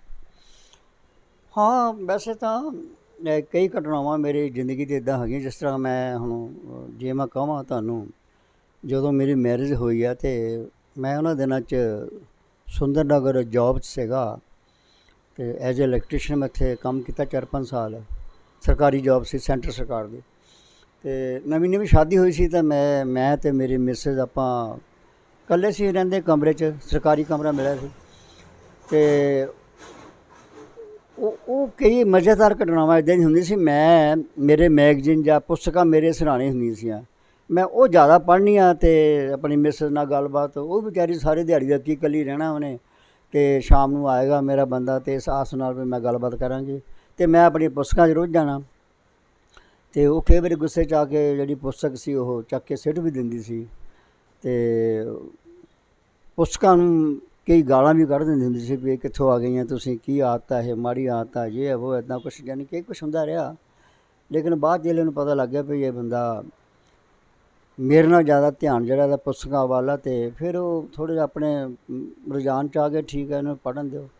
ਸੋ ਇਸੇ ਤਰ੍ਹਾਂ ਜਦੋਂ ਉਸ ਤੋਂ ਬਾਅਦ ਬੱਚੇ ਹੋਏ ਆ ਤਾਂ ਫਿਰ ਤਾਂ ਜ਼ਿੰਦਗੀ ਦਾ ਜਿਹੜਾ ਢਰਰਾ ਸੀਗਾ ਚੱਲਦਾ ਰਿਹਾ, ਲੇਕਿਨ ਨਾਲ ਜਿਹੜਾ ਪੜ੍ਹਨਾ ਵੀ ਜਾਰੀ ਰਿਹਾ। ਅਤੇ ਪੜ੍ਹਨ ਦੇ ਨਾਲ ਫਿਰ ਕੁਛ ਘਟਨਾਵਾਂ ਇੱਦਾਂ ਦੀਆਂ ਹੋਈਆਂ ਜਿੱਦਾਂ ਦਾ ਮੇਰਾ ਮੈਂਟਲ ਲੈਵਲ ਉੱਚਾ ਚੱਲਦਾ ਚਲਾ ਗਿਆ, ਅਤੇ ਉਹਦੇ ਆਧਾਰ 'ਤੇ ਮੈਂ ਪੜ੍ਹਨਾ ਸ਼ੁਰੂ ਕੀਤਾ ਅਤੇ ਲਿਖਣਾ ਵੀ ਸ਼ੁਰੂ ਕਰਤਾ। ਲਿਖਣ ਅਤੇ ਪੜ੍ਹਨ ਦੇ ਨਾਲ ਤੁਹਾਡਾ ਜਿਹੜਾ ਕਿੱਤਾ ਹੈਗਾ, ਤੁਸੀਂ ਸ਼ੂ ਰਿਪੇਅਰ ਦਾ ਕੰਮ ਕਰਦੇ ਹੋ, ਸ਼ੂ ਸੇਲ ਦਾ ਕੰਮ ਕਰਦੇ ਹੋ, ਪੰਜਾਬੀ 'ਚ ਕਹਿ ਦਿੰਦੇ ਕਿ ਜੁੱਤੀਆਂ ਗੰਢਣ ਦਾ ਕੰਮ, ਮੈਟ੍ਰਿਕ ਪਾਸ, ਅਤੇ ਤੁਹਾਡਾ ਜਿਹੜਾ ਕਿੱਤਾ ਇਹ ਕਿੱਥੋਂ ਆ ਕੇ ਰਸਤੇ ਜਿਹੜੇ ਨੇ ਇਕੱਠੇ ਹੋਏ, ਸਾਹਿਤ ਅਤੇ ਤੁਹਾਡਾ ਕਿੱਤਾ ਕਿੱਥੇ ਆ ਕੇ ਮਿਲ ਗਏ, ਕੀ ਉਹਨਾਂ ਦੇ ਵਿੱਚ ਔਕੜਾਂ ਆਈਆਂ, ਅਤੇ ਇਹ ਕੰਮ ਕਰਦਿਆਂ ਕੀ ਤੁਹਾਨੂੰ ਸਾਹਿਤ ਰੁਕਾਵਟ ਤਾਂ ਨਹੀਂ ਬਣਿਆ ਗ੍ਰਹਿਸਥ ਚਲਾਉਣ ਦੀ? ਨਹੀਂ ਇਸ ਤਰ੍ਹਾਂ ਨਹੀਂ ਹੈ ਜੀ, ਇਸ ਤਰ੍ਹਾਂ ਲੱਗਦਾ ਨਹੀਂ ਹੈ। ਕੰਮ ਕੰਮ ਦਾ ਜਿਹੜਾ ਇਹਦੇ ਪੜ੍ਹਾਈ ਨਾਲ ਕੋਈ ਬਹੁਤਾ ਸੰਬੰਧ ਨਹੀਂ ਹੁੰਦਾ। ਜਿਹੜੀ ਮੇਰੀ ਰੁਚੀ ਆ, ਜਿਹੜੀ ਮੇਰੀ ਪਰਸਨਲ ਰੁਚੀ ਆ, ਜੇ ਉਹਦੇ ਵਿੱਚ ਮੇਰਾ ਕੰਮ ਅੜਿੱਕਾ ਬਣਦਾ ਤਾਂ ਮੈਂ ਜਿਹੜੀ ਪਹਿਲ ਜਿਹੜੀ ਆ ਮੈਂ ਹਮੇਸ਼ਾ ਹੀ ਲਿਖਣ ਨੂੰ ਜਾਂ ਪੜ੍ਹਨ ਨੂੰ ਦਿੱਤੀ ਆ। ਕੰਮ ਵੀ ਨਾਲ ਚੱਲਦਾ ਰਿਹਾ, ਸਾਡੇ ਘਰੇਲੂ ਜ਼ਿੰਮੇਵਾਰੀਆਂ, ਬੱਚੇ ਪੜ੍ਹਦੇ ਸੀਗੇ ਅਤੇ ਕੰਮ ਵੀ ਜਿਹੜਾ ਸੀਗਾ ਉਹ ਨਾਲ ਨਾਲ ਚੱਲਦਾ ਰਿਹਾ, ਅਤੇ ਮੈਨੂੰ ਨਹੀਂ ਲੱਗਦਾ ਇਹਦੇ ਵਿੱਚ ਕੋਈ ਰੁਕਾਵਟ ਆਈ ਹੋਵੇ। ਹਾਂ, ਕਈ ਵਾਰੀ ਇਸ ਤਰ੍ਹਾਂ ਹੋ ਜਾਂਦਾ, ਕਾਫੀ ਚਿਰ ਨਹੀਂ ਪੜ੍ਹਨ ਨੂੰ ਮਿਲਦਾ ਸੀ, ਟਾਈਮ ਨਹੀਂ ਸੀ ਮਿਲਦਾ। ਜਦੋਂ ਜ਼ਿਆਦਾ ਕੰਮ ਹੋਣਾ ਅਤੇ ਉਦੋਂ ਪੜ੍ਹਾਈ ਔਰ ਲਿਖਾਈ ਦੇ ਵਿੱਚ ਕਮੀ ਆਉਂਦੀ ਰਹੀ ਆ। ਅੱਛਾ, ਉਹਦੇ ਵਿੱਚ ਜਿਸਲੇ ਫਿਰ ਮੈਂ ਲਿਖਣਾ ਸ਼ੁਰੂ ਕੀਤਾ, ਜਦੋਂ ਮੇਰੀਆਂ ਕਹਾਣੀਆਂ ਮੈਗਜ਼ੀਨਾਂ ਵਿੱਚ, ਅਖਬਾਰਾਂ ਵਿੱਚ ਛਪਣੀਆਂ ਸ਼ੁਰੂ ਹੋਈਆਂ, ਅਨੁਵਾਦ ਮੇਰੇ ਛਪਣੇ ਸ਼ੁਰੂ ਹੋਏ ਆ, ਅਤੇ ਫਿਰ ਮੈਨੂੰ ਐਂ ਲੱਗਾ ਵੀ ਇਸ ਲਿਖਣ ਵਾਸਤੇ ਮੈਨੂੰ ਪੜ੍ਹਨਾ ਹੋਰ ਵੀ ਬਹੁਤ ਜ਼ਰੂਰੀ ਆ। ਫਿਰ ਮੈਂ ਦੁਨੀਆ ਭਰ ਦਾ ਜਿਹੜਾ ਲਿਟਰੇਚਰ ਆ, ਜਿਸ ਤਰ੍ਹਾਂ ਰਸ਼ੀਆ ਦੇ ਵਿੱਚ ਛਪਦਾ ਰਿਹਾ ਲਿਟਰੇਚਰ, ਅੰਗਰੇਜ਼ੀ ਦੇ ਨਾਵਲ ਹੈ ਜਾਂ ਅੰਗਰੇਜ਼ੀ ਦੀਆਂ ਜਿਹੜੀਆਂ ਹੋਰ ਰਚਨਾਵਾਂ ਜਿਹੜੀਆਂ ਉਹ ਮੈਨੂੰ ਪੜ੍ਹਨ ਨੂੰ ਮਿਲੀਆਂ, ਅਤੇ ਉਹਦਾ ਆਧਾਰ ਇਹ ਰਿਹਾ ਵੀ ਮੈਂ ਜਿੰਨਾ ਜ਼ਿਆਦਾ ਪੜ੍ਹਾਂਗਾ ਉਨਾ ਹੀ ਵਧੀਆ ਲਿਖਾਂਗਾ। ਮੈਂ ਦੁਨੀਆ ਦੇ ਜਿਹੜੇ ਵੱਡੇ ਚਿੰਤਕ ਆ ਉਹਨਾਂ ਨੂੰ ਪੜ੍ਹਨਾ ਸ਼ੁਰੂ ਕੀਤਾ, ਜਿਸ ਤਰ੍ਹਾਂ ਲਿਓ ਟੋਲਸਟਾਏ ਹੋਏ, ਹੋਰ ਸਾਡੇ ਅੰਗਰੇਜ਼ ਜਿਹੜੇ ਸਾਡੇ ਲੇਖਕ ਹੋਇਆ, ਉਹਨਾਂ ਦੇ ਬਾਰੇ ਮੈਂ ਪੜ੍ਹਨਾ ਸ਼ੁਰੂ ਕੀਤਾ। ਅਤੇ ਇਹਦੇ ਨਾਲ ਮਤਲਬ ਮੇਰਾ ਜਿਹੜਾ ਪੜ੍ਹਨਾ ਇੱਕ ਮਜਬੂਰੀ ਬਣ ਗਿਆ। ਮਜਬੂਰੀ ਇਸ ਕਰਕੇ ਬਣ ਗਿਆ ਕਿ ਉਹਦੇ ਆਧਾਰ 'ਤੇ ਮੈਂ ਫਿਰ ਲਿਖਣਾ ਵੀ ਹੁੰਦਾ ਸੀਗਾ। ਇਹ ਉਹੀ ਹਾਲਾਤ ਹੁੰਦੇ ਆ ਇੱਕ ਲੇਖਕ ਦੇ, ਜੇ ਉਹ ਕੋਈ ਚੀਜ਼ ਗ੍ਰਹਿਣ ਕਰਦਾ, ਉਹ ਗ੍ਰਹਿਣ ਕਰਨ ਤੋਂ ਬਾਅਦ ਹੀ ਫਿਰ ਉਹਦੇ ਮਨ 'ਚੋਂ ਜਿਹੜੇ ਅਵਾਜ਼ ਨਿਕਲਦੇ ਆ, ਉਹਦੇ ਮਨ 'ਚੋਂ ਜਿਹੜੇ ਵਿਚਾਰ ਨਿਕਲਦੇ ਆ, ਉਸ ਆਧਾਰ 'ਤੇ ਹੀ ਨਿਕਲਦੇ ਆ। ਇਸ ਕਰਕੇ ਪੜ੍ਹਾਈ ਮੇਰੀ ਲਗਾਤਾਰ ਨਾਲ ਜਾਰੀ ਰਹੀ ਹੈ। ਸਰ, ਤੁਸੀਂ ਵਿਸ਼ਵ ਪੱਧਰ ਦੇ ਜਿਹੜੇ ਆ ਲੇਖਕ ਉਹਨਾਂ ਨੂੰ ਪੜ੍ਹਿਆ, ਸਾਹਿਤ ਨੂੰ ਪੜ੍ਹਿਆ, ਚਿੰਤਕਾਂ ਨੂੰ ਪੜ੍ਹਿਆ। ਅੱਜ ਕੱਲ੍ਹ ਦੀ ਨੌਜਵਾਨ ਪੀੜ੍ਹੀ ਦੀ ਜੇਕਰ ਗੱਲ ਕਰੀਏ ਤਾਂ ਜਿਹੜੇ ਸਾਡੇ ਰਾਜਸੀ ਹਾਲਾਤ ਨੇ ਦੇਸ਼ ਦੇ, ਉਹ ਕੋਈ ਬਹੁਤੇ ਸੁਖਾਵੇਂ ਨਜ਼ਰ ਨਹੀਂ ਆਉਂਦੇ। ਸਭ ਇਸ ਗੱਲ ਤੋਂ ਭਲੀ ਭਾਂਤ ਜਾਣੂ ਨੇ। ਜਿਹੜੀ ਨੌਜਵਾਨੀ ਨੇ ਝੰਡਾ ਚੁੱਕਣਾ ਹੁੰਦਾ, ਕ੍ਰਾਂਤੀ ਦਾ, ਬਦਲਾਅ ਦਾ, ਵੋਟ ਦਾ ਹੱਕ ਜਿਹੜਾ ਨੌਜਵਾਨੀ ਨੇ ਸਮਝਣਾ ਹੁੰਦਾ ਹੈ, ਸਹੀ ਲੀਡਰ ਨੂੰ ਚੁਣਨਾ ਹੁੰਦਾ। ਅੱਜ ਉਹ ਨੌਜਵਾਨੀ ਸੋਸ਼ਲ ਮੀਡੀਆ ਦੇ ਉੱਤੇ ਨੱਚਦੇ ਦਿਖਾਈ ਦੇ ਰਹੇ ਨੇ। ਅੱਜ ਨੰਗੇਜ਼ ਜਿਹੜਾ ਭਾਰੂ ਹੁੰਦਾ ਜਾ ਰਿਹਾ। ਮਾਪੇ ਵੀ ਜਿਹੜੇ ਨੇ ਰੋਕਣ ਦੀ ਥਾਂ, ਬਹੁਤ ਸਾਰੇ ਅਜਿਹੇ ਟਿਕਟੋਕ ਸਟਾਰ ਸ਼ਾਇਦ ਤੁਹਾਡੇ ਧਿਆਨ ਵਿੱਚ ਵੀ ਹੋਣਗੇ, ਜਿਹਨਾਂ ਦੇ ਮਾਪੇ ਵੀ ਨਾਲ ਇਨਵੋਲਵ ਹੁੰਦੇ ਨੇ, ਕਾਮੇਡੀ ਕਰਦੇ ਨੇ, ਕਲਿੱਪਸ ਬਣਾਉਂਦੇ ਨੇ, ਜਿਹਦੇ ਵਿੱਚ ਕਈ ਵਾਰੀ ਜਿਹੜਾ ਆ ਸੱਭਿਅਕ ਸ਼ਬਦ ਜਾਂ ਉਹ ਅਜਿਹੇ ਚੀਜ਼ਾਂ ਦਾ ਧਿਆਨ ਨਹੀਂ ਰੱਖਿਆ ਜਾਂਦਾ। ਕਿਸ ਤਰ੍ਹਾਂ ਦੇਖਦੇ ਹੋ ਸੋਸ਼ਲ ਮੀਡੀਆ ਦੇ ਉੱਤੇ ਵੀ ਸਿਰਫ ਹਰ ਚੀਜ਼ ਨੂੰ, ਚਾਹੇ ਉਹ ਸਿਆਸੀ ਹੈ, ਚਾਹੇ ਇਸ ਵੇਲੇ ਦੇ ਹਾਲਾਤਾਂ ਦੀ ਗੱਲ ਹੈ, ਬੇਰੁਜ਼ਗਾਰੀ ਆ, ਨਸ਼ੇ ਨੇ, ਮੁੱਦੇ ਬਹੁਤ ਵੱਡੇ ਨੇ ਅਤੇ ਹੋਰ ਗੰਭੀਰ ਹੁੰਦੇ ਜਾ ਰਹੇ ਨੇ। ਇੱਕ ਦਲਦਲ ਦੇ ਵਿੱਚ ਜਿਵੇਂ ਲੋਕ ਫਸਦੇ ਜਾ ਰਹੇ ਨੇ, ਉਹ ਨੌਜਵਾਨੀ ਨੇ ਜਿਹਨੇ ਬਦਲਾਅ ਲਿਆਉਣਾ ਸੀ, ਉਹ ਅੱਜ ਕਿਹੜੇ ਰਾਹ ਨੂੰ ਤੁਰ ਪਈ? ਤੁਸੀਂ ਇਸ ਨਜ਼ਰੀਏ ਨੂੰ ਇੱਕ ਸਾਹਿਤਕਾਰ ਦੇ ਤੌਰ 'ਤੇ ਕਿਵੇਂ ਦੇਖਦੇ ਹੋ? ਕਿਉਂਕਿ ਲੰਬਾ ਤੁਹਾਡੇ ਕੋਲ ਤਜਰਬਾ ਹੈ ਲੇਖਣੀ ਦੇ ਨਾਲ, ਅਤੇ ਤੁਸੀਂ ਵਿਸ਼ਵ ਪੱਧਰ ਦੇ ਲੇਖਕਾਂ ਨੂੰ ਪੜ੍ਹਿਆ ਹੈ, ਲਿਖਿਆ ਹੈ, ਤਾਂ ਕਰਕੇ ਮੈਂ ਤੁਹਾਡੇ ਕੋਲ ਪੁੱਛ ਰਿਹਾ। ਹਾਂ, ਇਹ ਤੁਹਾਡੀ ਜਿਹੜੀ ਸਵਾਲ ਹੈ ਬਿਲਕੁਲ ਵੈਸੇ ਤਾਂ ਕੁਛ ਰੈਲੇਵੈਂਟ ਹੈ। ਇਸ ਕਰਕੇ ਰੈਲੇਵੈਂਟ ਆ ਭਈ ਜਿਹੜੀ ਸਾਡੀ ਪੀੜ੍ਹੀ ਆ, ਜੇ ਮੈਂ ਕਹਾਂ ਜਿਹੜੀ ਸਾਡੀ ਪੀੜ੍ਹੀ ਆ, ਉਹ ਇੱਕ ਤਰ੍ਹਾਂ ਨਾਲ ਸਟਰਗਲ ਕਰਦੀ ਰਹੀ ਆ। ਗਰੀਬੀ ਤੋਂ ਬਾਹਰ ਨਿਕਲਣਾ, ਆਪਣੇ ਵਿਚਾਰਾਂ ਨੂੰ ਪੱਕਾ ਕਰਨਾ, ਅਤੇ ਉਹਦੇ ਵਿੱਚ ਇੱਕ ਮੈਂਟਲ ਲੈਵਲ ਲੈ ਕੇ ਬਹੁਤ ਕਿਉਰਿਓਸਿਟੀ ਹੁੰਦੀ ਸੀ, ਜਿਹੜੀ ਸਾਡੇ ਵਿੱਚ ਵੀ ਸੀ। ਪਰ ਜਿਹੜਾ ਅੱਜ ਦਾ ਨੌਜਵਾਨ ਹੈ, ਉਹ ਮੈਨੂੰ ਇੱਦਾਂ ਲੱਗਦਾ ਵੀ ਉਹ ਜਿਹੜੀਆਂ ਸਾਡੀਆਂ ਅਸੀਂ ਸੁਵਿਧਾਵਾਂ ਉਹਨਾਂ ਨੂੰ ਦਿੱਤੀਆਂ, ਉਹਨਾਂ ਦਾ ਕੋਈ ਫਾਇਦਾ, ਨਜਾਇਜ਼ ਫਾਇਦਾ ਵੀ ਉਠਾ ਰਿਹਾ। ਉਹਦੇ ਵਿੱਚ ਭੱਦਾਪਨ ਵੀ ਆ ਰਿਹਾ, ਅਤੇ ਉਹਦਾ ਵੱਡਾ ਕਾਰਨ ਜਿਹੜਾ ਮੈਂ ਸਮਝਦਾ ਉਹ ਇਹੀ ਆ ਵੀ ਸਾਡੇ ਵਿੱਚੋਂ ਜਿਹੜੀ ਸਾਹਿਤਕ ਰੁਚੀਆਂ ਇਹ ਬਹੁਤ ਘੱਟ ਗਈਆਂ। ਯਾਨੀ ਕਿ ਸਾਡੀ ਜਗ੍ਹਾ TV ਨੇ ਲੈ ਲਈ ਹੈ ਪਹਿਲਾਂ, ਉਸ ਤੋਂ ਬਾਅਦ ਫਿਰ ਮੋਬਾਈਲ ਵਗੈਰਾ ਆ ਗਿਆ। ਤੁਸੀਂ ਦੇਖਦੇ ਆ ਮੋਬਾਈਲ ਦੇ ਵਿੱਚ ਜਿਹੜੇ ਕੰਟੈਂਟ ਆਉਂਦੇ ਆ ਅਲੱਗ-ਅਲੱਗ ਤਰ੍ਹਾਂ ਦੇ, ਉਹਨਾਂ ਵਿੱਚ ਬਹੁਤ ਇੱਕ ਭੱਦਾਪਨ ਹੁੰਦਾ, ਅਤੇ ਉਹ ਮੈਨੂੰ ਲੱਗਦਾ ਵੀ ਉਹ ਸਾਡੀ ਜਿਹੜੀ ਹੁਣ ਦੀ ਪੀੜ੍ਹੀ ਆ ਉਹ ਉਸ ਨੂੰ ਜ਼ਿਆਦਾ ਪ੍ਰਭਾਵਿਤ ਕਰ ਰਹੀ ਆ। ਔਰ ਮਾਪੇ ਵੀ ਇਹਦੇ ਲਈ ਜ਼ਿੰਮੇਵਾਰ ਮੰਨਦੇ ਹੋ? ਕਿਉਂਕਿ ਤੁਸੀਂ ਉਮਰ ਵੀ ਤੁਹਾਡੀ ਵਡੇਰੀ ਹੈ, ਤੁਹਾਡੇ ਕੋਲ ਗ੍ਰਸਤ ਜੀਵਨ ਦਾ ਵੀ ਤਜਰਬਾ ਹੈਗਾ ਆ, ਤੁਹਾਡੇ ਕੋਲ ਕੰਮ ਦਾ ਵੀ ਤਜਰਬਾ ਹੈ, ਸਾਹਿਤ ਦਾ ਵੀ, ਲੰਬਾ ਚੌੜਾ ਜ਼ਿੰਦਗੀ ਦਾ ਇੱਕ ਨਿਚੋੜ ਜਿਹੜਾ ਆ ਤੁਹਾਡੇ ਕੋਲ ਹੈ। ਮਾਪਿਆਂ ਨੂੰ ਵੀ ਜ਼ਿੰਮੇਵਾਰ ਮੰਨਦੇ ਹੋ? ਕਿਉਂਕਿ ਛੋਟੇ ਜਿਹੇ ਬੱਚੇ ਨੂੰ ਅੱਜ ਕੱਲ੍ਹ ਮਾਂ ਰਿਵਾਜ਼ ਬਣ ਗਿਆ ਵੀ ਰਸੋਈ ਦਾ ਕੰਮ ਕਰਨਾ, ਉਹਨੂੰ ਫੋਨ 'ਤੇ ਗੇਮ ਲਗਾ ਕੇ ਦੇ ਦਿੰਦੀ ਹੈ। ਜੇ ਬੱਚਾ ਬਾਲਗ ਆ ਤਾਂ ਉਹਨੂੰ ਕਹਿ ਦਿੰਦੀ ਹੈ ਤੂੰ ਫੋਨ 'ਤੇ ਕੋਈ ਵੀਡੀਓ ਦੇਖ ਲਾ, ਮੈਂ ਕੰਮ ਕਰਨਾ, ਮੈਨੂੰ ਨਾ ਬੁਲਾ। ਹਾਂ, ਬਿਲਕੁਲ। ਜਿਹੜੇ ਅੱਜ ਦੇ ਜਾਗਰਤ ਸਾਡੇ ਮਾਂ ਬਾਪ ਆ ਉਹ ਤਾਂ ਨਹੀਂ ਇੱਦਾਂ ਕਰਦੇ, ਪਰ ਜਿਹੜੇ ਆਮ ਤੌਰ 'ਤੇ ਬੱਚਿਆਂ ਨੂੰ ਮੈਂ ਦੇਖਦਾ, ਸਾਡੇ ਵੀ ਘਰ 'ਚ ਬੱਚੇ ਆ, ਛੋਟੇ ਬੱਚੇ ਜਿਹੜੇ 2-3 ਸਾਲ ਦੇ ਹੀ ਉਹ ਮੋਬਾਈਲ ਨੂੰ ਹੱਥ ਫੜ ਕੇ ਉਹ ਮਤਲਬ ਕਾਫੀ ਕੁਛ ਕਰ ਲੈਂਦੇ ਅੱਗੇ ਆ। ਦੁੱਧ ਦੀ ਬੋਤਲ ਹੁੰਦੀ ਸੀਗੀ ਜਾਂ ਗੁੱਲੀ ਡੰਡਾ ਹੁੰਦਾ ਸੀ ਜਾਂ ਕਿਤਾਬ ਹੁੰਦੀ ਸੀ, ਉਹਦੀ ਉਹ ਸਾਰਾ ਜਿਹੜਾ ਨਿਚੋੜ ਆ ਮੋਬਾਈਲ ਨੇ ਲੈ ਲਿਆ। ਹਾਂ ਬਿਲਕੁਲ ਬਿਲਕੁਲ, ਉਹ ਕੁਛ ਜਿਹੜੀ ਜਗ੍ਹਾ ਜਿਹੜੀ ਆ ਉਹ ਮੈਨੂੰ ਲੱਗਦਾ ਵੀ ਤੁਹਾਡੀ ਗੱਲ ਠੀਕ ਆ ਵੀ ਇਹ ਮੋਬਾਈਲ ਨੇ ਕਾਫੀ ਘੇਰ ਲਈ ਆ, ਜਿਹਦੇ ਵਿੱਚ ਵੈਸੇ ਬੱਚੇ ਨੂੰ ਬਾਅਦ ਮੈਦਾਨ 'ਚ ਦੇਖਣਾ। ਮੈਨੂੰ ਯਾਦ ਆ ਸਾਡੇ ਉਹ ਵਿਵੇਕਾਨੰਦ ਸੀਗੇ ਸਾਡੇ ਚਿੰਤਕ, ਉਹ ਕਿਹਾ ਕਰਦੇ ਸੀਗੇ ਵੀ ਸਾਡੇ ਇੱਕ ਬੱਚੇ ਨੂੰ ਕਿਸੇ ਮੰਦਰ ਗੁਰਦੁਆਰੇ ਜਾਂ ਧਰਮ ਸਥਾਨ 'ਤੇ ਜਾਣ ਨਾਲੋਂ ਉਹਨਾਂ ਨੂੰ ਫੁੱਟਬਾਲ ਦੇ ਮੈਦਾਨ 'ਚ ਹੋਣਾ ਚਾਹੀਦਾ।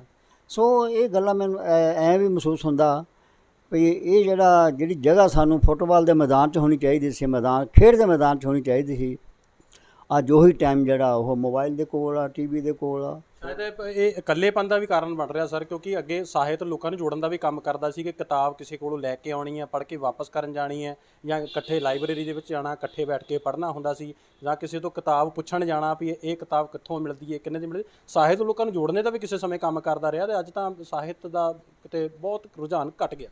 ਹਾਂ ਇਹ ਤਾਂ ਗੱਲ ਹੈ, ਬਿਲਕੁਲ ਬਿਲਕੁਲ। ਸਾਹਿਤ ਜਿਹੜਾ ਆਮ ਤੌਰ 'ਤੇ ਸਾਹਿਤ ਸਾਡਾ ਜੋੜਨ ਦਾ ਕੰਮ ਵੀ ਕਰਦਾ ਰਿਹਾ, ਉਹ ਇੱਕ ਦੂਜੇ ਨਾਲ ਸਰਗਰਮੀ, ਇੱਕ ਦੂਜੇ ਨਾਲ ਜਿੱਦਾਂ ਸਾਡੀਆਂ ਸਭਾ ਸੁਸਾਇਟੀਆਂ ਵਿੱਚ ਆਪਾਂ ਜਾਂਦੇ ਰਹੇ ਹਾਂ, ਜਿਹੜੇ ਸਾਹਿਤ ਨਾਲ ਜੁੜੀਆਂ ਉਹਨਾਂ ਵਿੱਚ ਗੱਲਾਂ ਬਾਤਾਂ ਹੁੰਦੀਆਂ, ਉਹਨਾਂ ਵਿੱਚ ਇੱਕ ਦੂਜੇ ਦੇ ਭਾਵਨਾਵਾਂ ਸਮਝਣੀਆਂ।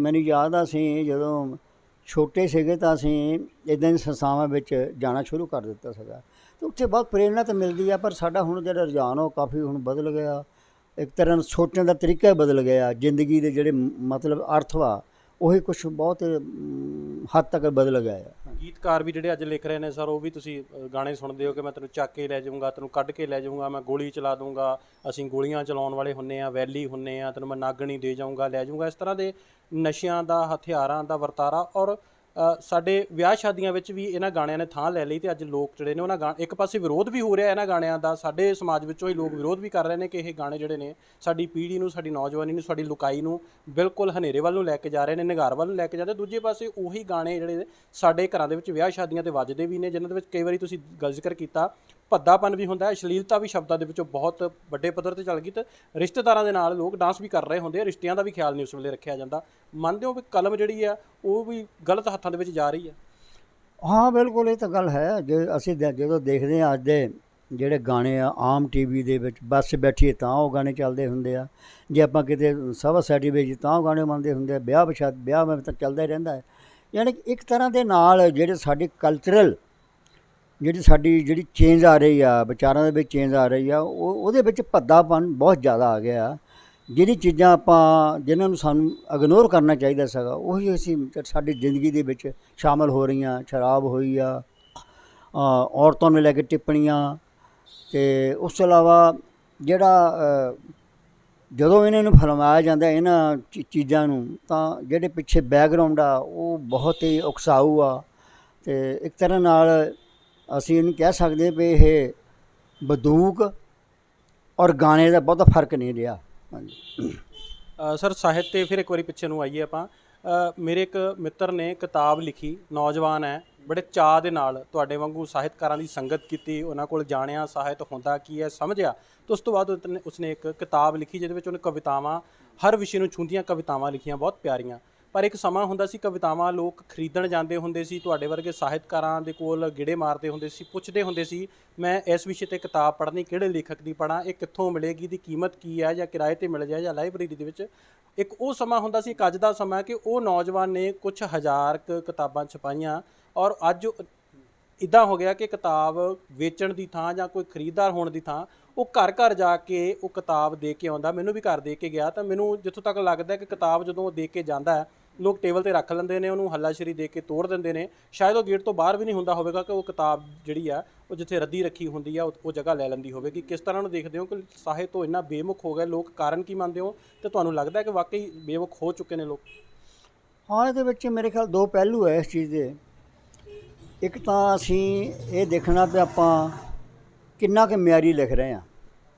ਜੇ ਸਾਡੇ ਲਿਖਣ ਦਾ ਮਿਆਰ ਚੰਗਾ, ਸਾਡੀਆਂ ਰਚਨਾਵਾਂ ਸਿੱਧੀਆਂ ਸਮਾਜ ਨਾਲ ਜੁੜਦੀਆਂ, ਸਾਡਾ ਜੋ ਲਿਖਿਆ ਉਹ ਸਿੱਧਾ ਸਾਡੇ ਚਿੰਤਨ ਨਾਲ ਸੰਬੰਧ ਰੱਖਦਾ, ਸਮਾਜ ਦੇ ਚਿੰਤਨ ਨਾਲ ਸੰਬੰਧ ਰੱਖਦਾ, ਸਮਾਜ ਦੇ ਵਿੱਚ ਪਰਿਵਰਤਨ ਨਾਲ ਸੰਬੰਧ ਰੱਖਦਾ, ਅਤੇ ਉਹ ਰਚਨਾਵਾਂ ਮੇਰੇ ਖਿਆਲ ਨਾਲ ਪੜ੍ਹੀਆਂ ਜਾਂਦੀਆਂ। ਅਤੇ ਬਾਕੀ ਹੈ ਵੀ ਜਿਹੜੇ ਸਾਡੇ ਨਵੇਂ ਰਾਈਟਰ ਨਵੇਂ ਲਿਖਣੇ ਸ਼ੁਰੂ ਕਰਦੇ ਆ, ਉਹ ਇਸੇ ਤਰ੍ਹਾਂ ਹੀ ਆ, ਪਹਿਲਾਂ ਇਗਨੋਰ ਹੁੰਦੇ ਹੁੰਦੇ ਹੀ ਆ, ਲੇਕਿਨ ਜਿਸ ਵੇਲੇ ਉਹ ਪੱਕ ਜਾਂਦੇ ਆ, ਲੋਕਾਂ ਦੇ ਵਿੱਚ ਉਹਨਾਂ ਦੀ ਪਛਾਣ ਹੁੰਦੀ ਆ, ਅਤੇ ਉਹਨਾਂ ਦੀ ਰਚਨਾਵਾਂ ਜਿਹੜੀਆਂ ਉਹ ਪੜ੍ਹੀਆਂ ਵੀ ਜਾਂਦੀਆਂ, ਐਸੀ ਕੋਈ ਗੱਲ ਨਹੀਂ ਹੈ। ਹਾਂ, ਇਹਦੇ ਵਿੱਚ ਇਹ ਜ਼ਰੂਰੀ ਆ ਵੀ ਜੋ ਆਪਾਂ ਲਿਖਦੇ ਆ ਉਹਦੇ ਵਿੱਚ ਉਹਦੀ ਜਿਹੜੀ ਕੁਆਲਿਟੀ ਆ ਉਹ ਬਹੁਤ ਅੱਛੀ ਹੋਣੀ ਚਾਹੀਦੀ ਆ, ਲੋਕਾਂ ਨੂੰ ਟੁੰਬੇ, ਲੋਕਾਂ ਨੂੰ ਜਾਗਰਤ ਕਰੇ, ਲੋਕਾਂ ਦੇ ਵਿੱਚ ਪਰਿਵਰਤਨ ਦਾ ਇੱਕ ਅਹਿਸਾਸ ਪੈਦਾ ਕਰੇ। ਸੋ ਜਿਹੜੀਆਂ ਇੱਦਾਂ ਦੀਆਂ ਰਚਨਾਵਾਂ ਹੈਗੀਆਂ ਉਹ ਅੱਜ ਵੀ ਪੜ੍ਹੀ ਜਾਂਦੀਆਂ। ਅਤੇ ਹਾਂ, ਨਾਲ ਜੁੜੀ ਗੱਲ ਇਹ ਹੈਗੀ ਹੈ ਵੀ ਜੋ ਰੁਚੀ ਅੱਜ ਤੋਂ ਕੋਈ 20 ਸਾਲ ਜਾਂ 15-20 ਸਾਲ ਪਹਿਲਾਂ ਸੀ, ਅੱਜ ਉਹ ਰੁਚੀ ਸਾਹਿਤ ਪੜ੍ਹਨ ਦੀ ਬਹੁਤ ਘੱਟ ਗਈ ਆ। ਅਸੀਂ ਉਹੀ ਸਾਹਿਤ ਪੜ੍ਹਦੇ ਹਾਂ ਜਿਹੜਾ ਬਹੁਤ ਸੰਸਾਰ ਦੇ ਪੱਧਰ ਦਾ, ਉਹ ਵੀ ਪੜ੍ਹਨ ਵਾਲੇ ਬਹੁਤ ਘੱਟ ਸਾਡੇ 'ਚ ਬੰਦੇ ਆ, ਪਾਠਕ ਆ। ਸੋ ਪਾਠਕਾਂ ਦੀ ਗਿਣਤੀ ਵਾਕਈ ਬਹੁਤ ਘੱਟ ਰਹੀ ਆ। ਇਹ ਵੀ ਚਿੰਤਾ ਦਾ ਵਿਸ਼ੇ ਹੋ ਸਕਦਾ। ਹਾਂ, ਅਤੇ ਇਹ ਸਾਨੂੰ ਇਸ ਗੱਲ ਲਈ ਪ੍ਰੇਰਿਤ ਕਰਦਾ, ਸਾਡੇ ਲੇਖਕਾਂ ਨੂੰ ਪ੍ਰੇਰਿਤ ਕਰਦਾ ਵੀ ਤੁਸੀਂ ਵੱਧ ਤੋਂ ਵੱਧ ਅੱਛਾ ਲਿਖਣ ਦੀ ਜਿਹੜੀ ਕੋਸ਼ਿਸ਼ ਕਰੋ। ਜੇ ਤੁਸੀਂ ਬਹੁਤ ਵਧੀਆ ਲਿਖੋਗੇ ਅਤੇ ਉਹ ਮੇਰਾ ਖਿਆਲ ਆ ਜ਼ਰੂਰ ਪੜ੍ਹਿਆ ਜਾਵੇਗਾ। ਠੀਕ ਉਸੇ ਤਰ੍ਹਾਂ ਜਿਸ ਤਰ੍ਹਾਂ ਤਸਲੀਮਾ ਨਸਰੀਨ ਲਿਖਦੀ ਆ, ਜਾਂ ਚੇਤਨ ਭਗਤ ਲਿਖਦਾ, ਜਾਂ ਹੋਰ ਜਿਹੜੇ ਸਾਡੇ ਲੇਖਕ ਆ ਜਿਹੜੇ ਪੁਰਾਣੇ ਉਹ ਲਿਖਦੇ ਆ, ਇਸ ਤਰ੍ਹਾਂ ਦੇ ਲਿਖ ਰਹੇ ਆ ਵੀ ਲੋਕਾਂ ਦਾ ਜਿਹੜਾ ਮਨ ਦੇ ਵਿੱਚ, ਉਹਨਾਂ ਦੇ ਜਿਹੜੀ ਸੋਚਣ ਦੇ ਵਿੱਚ ਉਹਨਾਂ ਨੂੰ ਝਟਕੇ ਦਿੰਦਾ। ਸੋ ਇੱਦਾਂ ਹੀ ਰਚਨਾਵਾਂ ਜਿਹੜੀਆਂ ਪੜ੍ਹੀਆਂ ਜਾਂਦੀਆਂ ਰਹਿਣੀਆਂ, ਐਸੀ ਕੋਈ ਗੱਲ ਨਹੀਂ ਹੈ। ਹਾਂ, ਇਹਦੇ ਵਿੱਚ ਇਹ ਗੱਲ ਜ਼ਰੂਰ ਆ ਵੀ ਆਪਾਂ ਨੂੰ ਉਹ ਰਚਨਾਵਾਂ ਜਿਹੜੀਆਂ ਜ਼ਰੂਰ ਪੜ੍ਹਨੀ ਚਾਹੀਦੀਆਂ, ਜਿਹੜੀਆਂ ਸਾਡੇ ਨਵੇਂ ਲੇਖਕ ਜਿਹੜੇ ਆ ਉਹ ਪੜ੍ਹਦੇ ਆ ਜਾਂ ਲਿਖਦੇ ਆ, ਉਹਨਾਂ ਬਾਰੇ ਸਾਡੀ ਜਿਹੜੀ ਗੌਰ ਜਿਹੜੀ ਆ ਜ਼ਰੂਰ ਹੋਣੀ ਚਾਹੀਦੀ ਹੈ। ਸਰ, ਜਾਂਦੇ ਜਾਂਦੇ 2 ਸਵਾਲ ਪੁੱਛਾਂਗਾ ਜੀ ਆਖਿਰ ਦੇ ਵਿੱਚ। ਇੱਕ ਤਾਂ ਇਹ ਕਿ ਕੀ ਤੁਹਾਨੂੰ, ਕਿਉਂਕਿ ਸਾਨੂੰ ਲੋਕਾਂ ਨੇ ਆਸ-ਪਾਸ ਦਿਆਂ ਨੇ ਦੱਸਿਆ ਕਿ ਤੁਹਾਨੂੰ ਬਹੁਤ ਵੱਡੇ ਪੱਧਰ 'ਤੇ ਸਨਮਾਨ ਵੀ ਸਮੇਂ-ਸਮੇਂ 'ਤੇ ਮਿਲਦੇ ਰਹੇ ਨੇ, ਤੁਹਾਨੂੰ ਸਨਮਾਨਿਤ ਕੀਤਾ ਜਾਂਦਾ ਰਿਹਾ, ਤੁਹਾਨੂੰ ਸਕੂਲ ਕਾਲਜਾਂ ਵਿੱਚ ਵੀ ਹੁਣ ਤੱਕ ਵੀ ਮੁੱਖ ਬੁਲਾਰੇ ਦੇ ਤੌਰ 'ਤੇ ਜਾਂ ਮੁੱਖ ਮਹਿਮਾਨ ਦੇ ਤੌਰ 'ਤੇ ਬੁਲਾਇਆ ਜਾਂਦਾ। ਉਹਦੇ ਬਾਰੇ ਵੀ ਸਾਡੇ ਦਰਸ਼ਕਾਂ ਨਾਲ ਜ਼ਰੂਰ ਜਾਣਕਾਰੀਆਂ ਸਾਂਝੀਆਂ ਕਰੋ। ਅਤੇ ਇੱਕ ਇਹ ਕਿ ਜਿਹੜੇ ਲੋਕ ਹੌਸਲਾ ਛੱਡ ਜਾਂਦੇ ਨੇ, ਬਹੁਤ ਸੈਂਕੜੇ, ਹਜ਼ਾਰਾਂ, ਸ਼ਾਇਦ ਲੱਖਾਂ ਲੋਕ ਹੋਣਗੇ ਜਿਹੜੇ ਕਿ ਇੱਕ ਉਮਰ ਦਾ ਪੜਾਅ ਆਉਂਦਾ, ਕਰਨਾ ਬਹੁਤ ਸਾਰਾ ਕੁਝ ਚਾਹੁੰਦੇ ਹੁੰਦੇ ਨੇ ਜ਼ਿੰਦਗੀ ਵਿੱਚ। ਕਿਸੇ ਨੇ ਕਲਾਕਾਰ ਬਣਨ ਦਾ ਸੁਪਨਾ, ਕਿਸੇ ਨੇ ਐਕਟਰ ਬਣਨ ਦਾ ਸੁਪਨਾ, ਕਿਸੇ ਨੇ ਰਾਈਟਰ, ਕਿਸੇ ਨੇ ਕੁਛ, ਜਿਹੜਾ ਕਿ ਉਹ ਬਣ ਸਕਦਾ, ਪਰੰਤੂ ਇੱਕ ਪੜਾਅ ਉਮਰ ਦਾ ਆ ਜਾਂਦਾ ਹੈ ਕਿ ਵਿਆਹ ਹੋ ਗਿਆ, ਬੱਚੇ ਹੋ ਗਏ, ਨਹੀਂ ਮੈਂ ਹੁਣ ਨਹੀਂ ਕਰ ਸਕਦਾ, ਮੇਰੇ ਸੁਪਨੇ ਟੁੱਟ ਗਏ। ਉਹ ਕਿਸੇ ਨੂੰ ਦੱਸ ਵੀ ਨਹੀਂ ਪਾਉਂਦਾ ਅਤੇ ਅੰਦਰੋਂ ਅੰਦਰੀ ਘੁਣ ਵਾਂਗੂ ਉਹਨੂੰ ਉਹ ਚੀਜ਼ ਵੱਢਦੀ ਖਾਂਦੀ ਰਹਿੰਦੀ ਆ ਰਾਤਾਂ ਨੂੰ, ਜਾਂ ਜਦੋਂ ਸੋਚਦਾ, ਸੋਚਾਂ ਦੇ ਸਮੁੰਦਰ 'ਚ ਤਾਰੀਆਂ ਲਾਉਂਦਾ। ਉਹਨਾਂ ਲੋਕਾਂ ਨੂੰ ਕੀ ਸੰਦੇਸ਼ ਦੇਣਾ ਚਾਹੋਗੇ, ਕਿਉਂਕਿ ਤੁਸੀਂ ਉਮਰ ਦੀਆਂ ਜਿਹੜੇ ਆ ਬੰਧਨ ਆ ਉਹਨਾਂ ਨੂੰ ਖਤਮ ਕੀਤਾ ਅਤੇ ਆਪਣਾ ਜਿਹੜਾ ਸੁਪਨਾ ਵੀ ਸਾਕਾਰ ਕੀਤਾ, ਅਤੇ ਉਸ ਜਿਸ ਚੀਜ਼ ਨਾਲ ਤੁਹਾਨੂੰ ਪਿਆਰ ਸੀ ਉਸ ਨਾਲ ਅੱਜ ਤੱਕ ਜੁੜੇ ਹੋ, ਬੜੀ ਵੱਡੀ ਮਿਸਾਲ ਹੈ।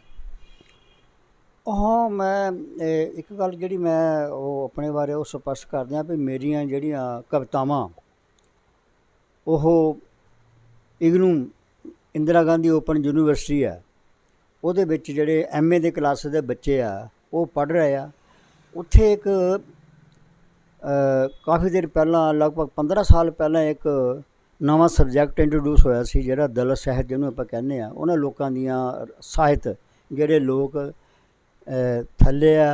ਥੱਲੇ ਦੀ ਕਾਸਟ ਵਿੱਚੋਂ ਆ, ਗਰੀਬ ਹੈ, ਮਜ਼ਦੂਰ ਹੈ, ਅਤੇ ਉਹ ਸਿਲੇਬਸ ਜਿਹੜਾ ਉਸ ਕਮੇਟੀ ਜਿਹੜੀ ਬਣੀ ਸੀ ਉਹਦਾ ਮੈਂ ਇੱਕ ਮੈਂਬਰ ਰਿਹਾ। ਅਤੇ ਉਹਦੇ ਵਿੱਚ ਹੀ ਮੇਰੀ ਜਿਹੜੀ ਸਿਲੇਬਸ ਜਿਹੜਾ ਬਣਿਆ ਸੀ ਉਹਦੇ ਵਿੱਚ ਮੇਰੀ ਕਵਿਤਾ, ਉਸ ਕਵਿਤਾ ਦੇ ਜਿਹੜੇ ਮਤਲਬ ਇਹ ਸੀਗੇ ਸਾਡੇ ਸਮਾਜ ਨਾਲ ਜੁੜਿਓ ਪਈ। ਜੇ ਅੱਜ ਸਾਡੇ ਨਾਲ ਧੱਕਾ ਹੋ ਰਿਹਾ, ਗਰੀਬ ਆਦਮੀ ਨਾਲ ਧੱਕਾ ਹੋ ਰਿਹਾ, ਔਰਤ ਨਾਲ ਧੱਕਾ ਹੋ ਰਿਹਾ, ਤਾਂ ਉਹਦਾ ਜਿਹੜਾ ਵਿਰੋਧ ਹੈ ਉਹ ਕਲਮ ਰਾਹੀਂ ਹੀ ਕੀਤਾ ਜਾਣਾ ਚਾਹੀਦਾ ਹੈ। ਅਤੇ ਬਾਕੀ ਜਿਹੜਾ ਤੁਸੀਂ ਸਵਾਲ ਪੁੱਛਿਆ ਮੇਰੇ ਇਨਾਮ ਇਕਰਾਮ ਬਾਰੇ, ਉਹ ਅਲੱਗ ਅਲੱਗ ਸੰਸਥਾਵਾਂ ਸਾਡੀਆਂ ਰਹੀਆਂ ਲਗਭਗ ਪੂਰੇ ਮੁਲਕ ਦੇ ਵਿੱਚ, ਜਿਸ ਤਰ੍ਹਾਂ ਮੱਧ ਪ੍ਰਦੇਸ਼ ਵਿੱਚ ਆ, ਮਹਾਰਾਸ਼ਟਰ ਵਿੱਚ ਆ, ਅਤੇ ਦਿੱਲੀ ਵਗੈਰਾ, ਹੋਰ ਰਾਜਸਥਾਨ ਵਗੈਰਾ 'ਚ ਇੱਧਰ ਅਸੀਂ ਜਾਂਦੇ ਰਹੇ ਹਾਂ। ਸਾਡੀਆਂ ਉੱਥੇ ਜਿਹੜਾ ਸਨਮਾਨਤ ਵਗੈਰਾ ਮਿਲਦੇ ਰਹੇ ਆ। ਜਿਹੜੇ ਲੋਕ ਸਾਨੂੰ ਪੜ੍ਹਦੇ ਰਹੇ ਆ, ਮੈਨੂੰ ਪੜ੍ਹਦੇ ਰਹੇ ਆ, ਮੇਰੇ ਵਰਗਿਆਂ ਨੂੰ ਪੜ੍ਹਦੇ ਰਹੇ ਆ, ਉਹ ਸਾਨੂੰ ਬੁਲਾਉਂਦੇ, ਅੱਜ ਵੀ ਬੁਲਾਉਂਦੇ। ਅਸੀਂ ਜਾਈਦਾ ਉੱਥੇ, ਇੱਕ ਮੈਸੇਜ ਜਿਹੜਾ ਅਸੀਂ ਦੇਣਾ ਚਾਹੁੰਦੇ ਹਾਂ ਸਮਾਜ ਨੂੰ, ਉੱਥੇ ਅਸੀਂ ਜ਼ਰੂਰ ਦੇਈਦਾ ਹੈਗਾ। ਹੁਣ ਵੀ ਜ਼ਰੂਰ ਇੱਕ ਮੈਸੇਜ ਦਿਓ ਤੁਸੀਂ ਕਿ ਜਿਹੜੇ ਮੈਂ ਜਿਵੇਂ ਜ਼ਿਕਰ ਕੀਤਾ ਸੀ ਵੀ ਹੌਸਲੇ ਛੱਡ ਦਿੰਦੇ ਨੇ, ਉਮਰ ਦਾ ਪੜਾਅ ਆ ਗਿਆ, 28, 30, 35, 40 ਸਾਲ, 45 ਸਾਲ ਉਮਰ, ਫਿਰ ਅੰਦਰੋਂ ਵੱਢ ਕੇ ਜਿਹੜੀ ਚੀਜ਼ ਖਾਂਦੀ ਹੈ ਕਿ ਮੈਂ ਜ਼ਿੰਦਗੀ 'ਚ ਕੁਛ ਕਰਨਾ ਚਾਹੁੰਦਾ ਸੀ ਪਰ ਕਰ ਨਹੀਂ ਪਾਇਆ। ਉਹਨਾਂ ਨੂੰ ਕਿਸ ਤਰ੍ਹਾਂ ਤੁਸੀਂ ਕੀ ਸੰਦੇਸ਼ ਦੇਣਾ ਚਾਹੁੰਦੇ? ਹਾਂ, ਦੇਖੋ ਜੀ, ਇਸ ਤਰ੍ਹਾਂ ਹੈ ਵੀ ਜਿਹੜਾ ਕ੍ਰੀਏਟਿਵ ਬੰਦਾ ਇੱਕ ਹੈਗਾ, ਉਹਦੇ ਵਾਸਤੇ ਉਮਰ ਫੈਕਟਰ ਕੋਈ ਕੰਮ ਨਹੀਂ ਕਰਦਾ, ਕੋਈ ਮਤਲਬ ਨਹੀਂ ਹੁੰਦਾ ਉਹਦਾ। ਉਹ ਹਮੇਸ਼ਾ ਮਰਦੇ ਦਮ ਤੱਕ ਜਿਹੜਾ ਉਹ ਕ੍ਰੀਏਟਿਵ ਰਹਿੰਦਾ ਹੈਗਾ। ਅਤੇ ਸਾਡੀ ਜਿਹੜੀ ਅੱਜ ਨੌਜਵਾਨ ਪੀੜ੍ਹੀ ਆ, ਮੈਨੂੰ ਇਹ ਲੱਗਦਾ ਵੀ ਇਹਨਾਂ ਵਾਸਤੇ ਇਹ ਮੈਸੇਜ ਬਹੁਤ ਜ਼ਰੂਰੀ ਆ ਵੀ ਜ਼ਿੰਦਗੀ ਨਾਲ ਜੁੜੇ ਰਹਿਣ ਵਾਸਤੇ, ਜ਼ਿੰਦਗੀ ਨਾਲ ਸੰਬੰਧਿਤ ਜਿਹੜੀਆਂ ਰਚਨਾਵਾਂ ਜਾਂ ਸਾਹਿਤ ਹੈਗਾ ਉਹ ਜ਼ਰੂਰ ਪੜ੍ਹਨਾ ਚਾਹੀਦਾ। ਅਤੇ ਬੰਦਾ ਕਦੀ ਇਹ ਨਾ ਸੋਚੇ ਵੀ ਮੈਂ ਇਹ ਕੰਮ ਨਹੀਂ ਕਰ ਸਕਦਾ। ਜਿੰਨੇ ਵੀ ਮਹਾਨ ਬੰਦੇ ਹੋਏ ਆ, ਜਿੰਨੇ ਵੀ ਮਹਾਨ ਕੰਮ ਹੋਏ ਆ, ਆਖਰ ਬੰਦੇ ਨੇ ਹੀ ਕੀਤੇ ਆ, ਕਿ ਉੱਪਰੋਂ ਕਿਤੇ ਘੜ ਕੇ ਨਹੀਂ ਆਏ ਉਹ। ਸੋ ਜ਼ਰੂਰੀ ਜਿਹੜਾ ਸੁਨੇਹਾ ਉਹ ਇਹੀ ਆ ਵੀ ਜ਼ਿੰਦਗੀ ਦੇ ਵਿੱਚ ਸਾਹਿਤ ਉਨਾ ਹੀ ਜ਼ਰੂਰੀ ਹੋਣਾ ਚਾਹੀਦਾ ਜਿੰਨਾ ਕਿ ਸਾਡੀਆਂ ਹੋਰ ਜ਼ਿੰਦਗੀ ਦੀਆਂ ਜ਼ਰੂਰਤਾਂ, ਕੱਪੜਾ ਲੱਤਾ, ਹਾਂਜੀ, ਹੋਰ ਸਾਡੇ ਸ਼ੌਕ ਆ।